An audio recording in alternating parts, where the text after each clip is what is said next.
Welcome to Engineering Studio with Dr. Mohammed Tahir. In this video, we are going to solve one example related to design of steel beams.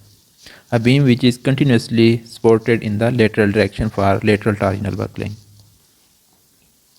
So statement is design a 7-meter long, simply supported I-section beam subjected to service live load of 5 kN and imposed dead load of 6 kN per meter. The compression flange is continuously supported. So the compression flange is continuously supported for lateral torsional buckling and the steel is A36 steel. As the compression flange of the beam is continuously supported, so it means its unbraced length is equal to 0 or it is not applicable.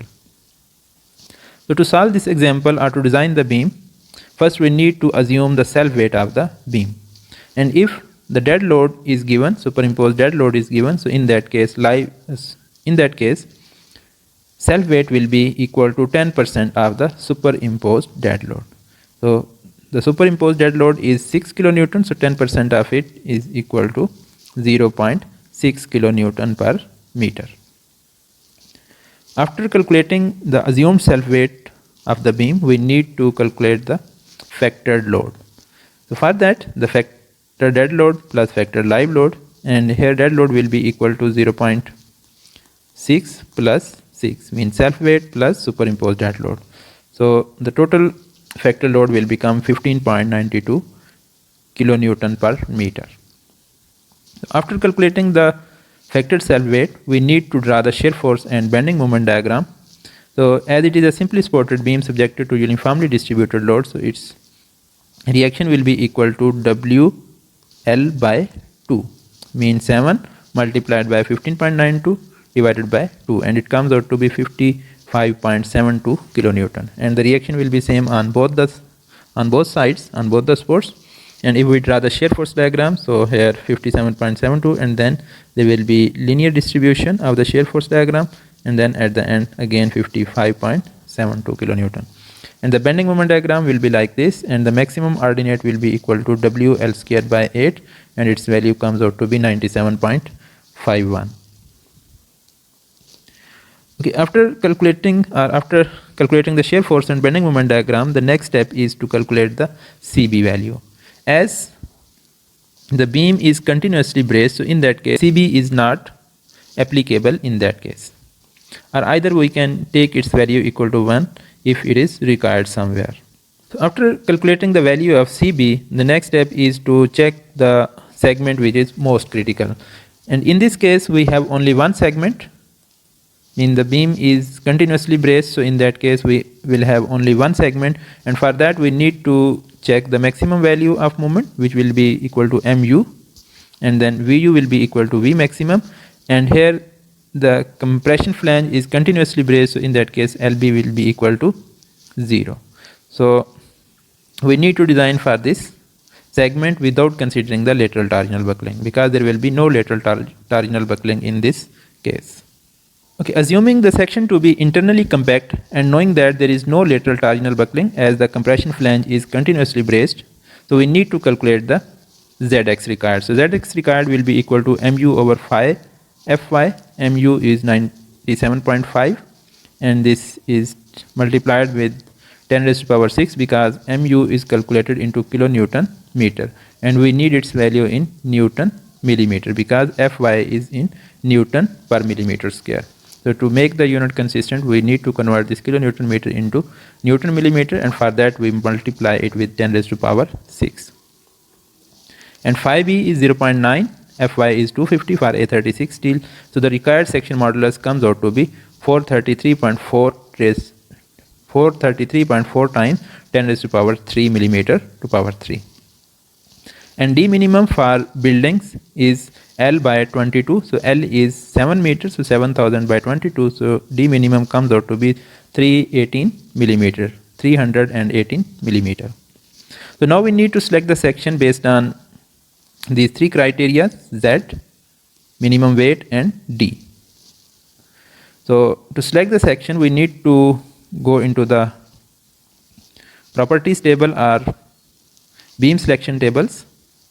So So corresponding to this ZX required 433.4 and D minimum 318, we need to select the section. So if we look into this ZX column, so the ZX 433, so it will be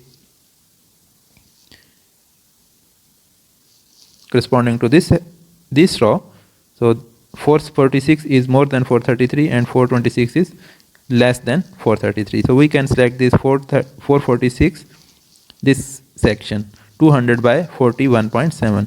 And as we have discussed in case of design procedure, that in each group the section which is at the top is the most economical section. So we need to select the upper section from this group, which is 300 by 310 by 32.7.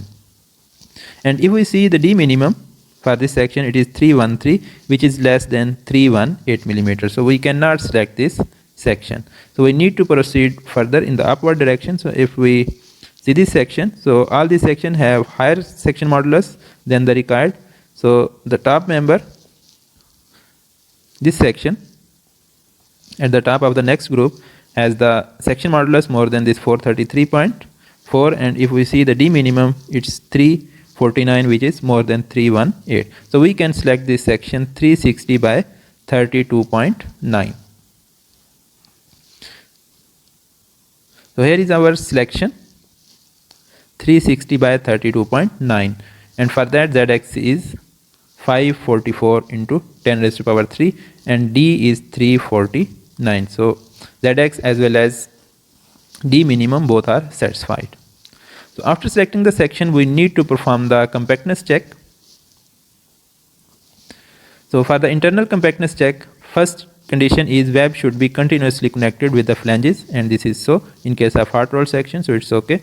And BF over 2TF mean the B over T ratio for flange, it should be less than lambda P, and we can select the value of BF over 2TF from this table. If we see over here, so for this selected section, we can select the BF over 2TF, which is 7.5, and H over TW, which is 53.3. So 7.5 and 53.3 for web.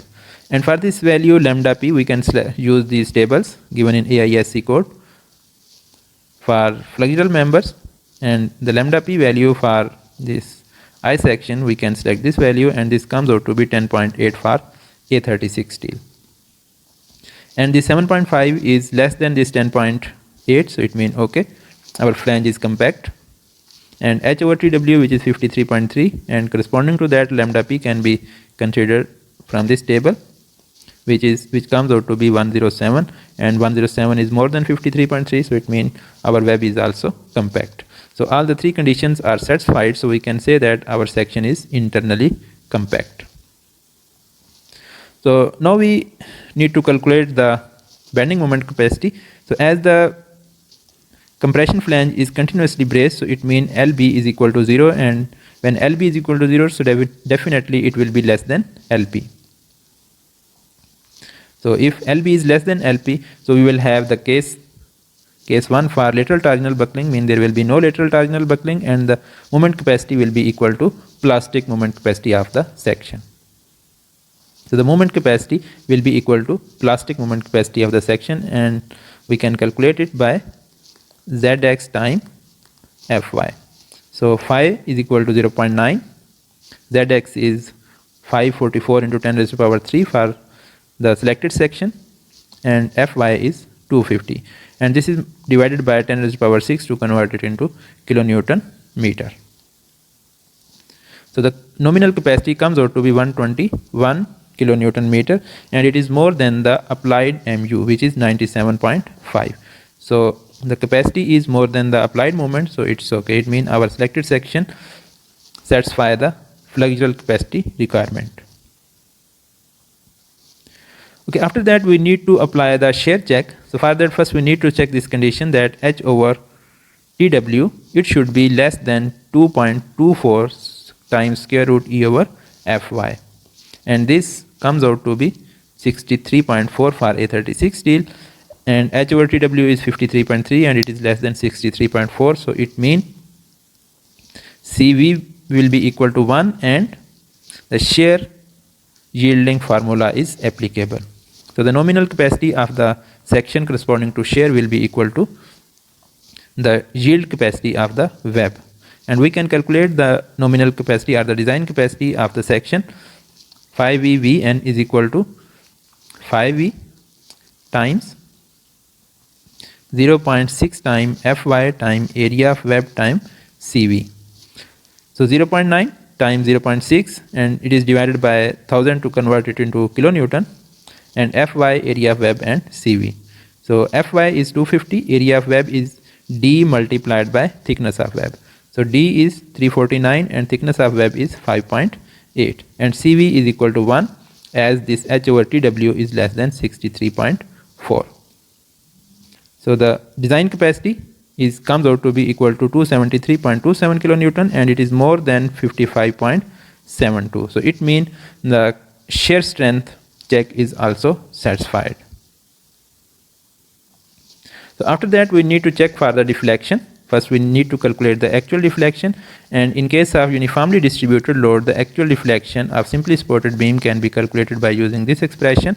So 5 over 384 times the live load, which is 5 kilonewton per meter, and L is 7000 or 7 meter raised to power 4 divided by E multiplied by I of the selected section, and the actual deflection of the beam subjected to the live load comes out to be 9.44 millimeter, and the allowable deflection is L over 360 in case of buildings, so it comes out to be 19.44, and this allowable deflection is more than this actual deflection, so it means deflection check is also satisfied. So after that, we need to apply the check for self weight. So the self weight of the beam is 32.9 kilogram per meter, and we need to convert it into kilonewton per meter, and for that we need to multiply it with 9.81 and divide by 1000. It comes out to be 0.32 kilonewton per meter. So the actual weight of the member is less than the assumed self weight of the member, and the assumed self weight was 0.6 kilonewton per meter. So it's also okay, because if the actual weight is more than 20% of the assumed weight, so in that case we need to revise the section based on the new loading. So our final section will be this one, 360 by 32.9, because this section satisfies all the limit states for the applied loading.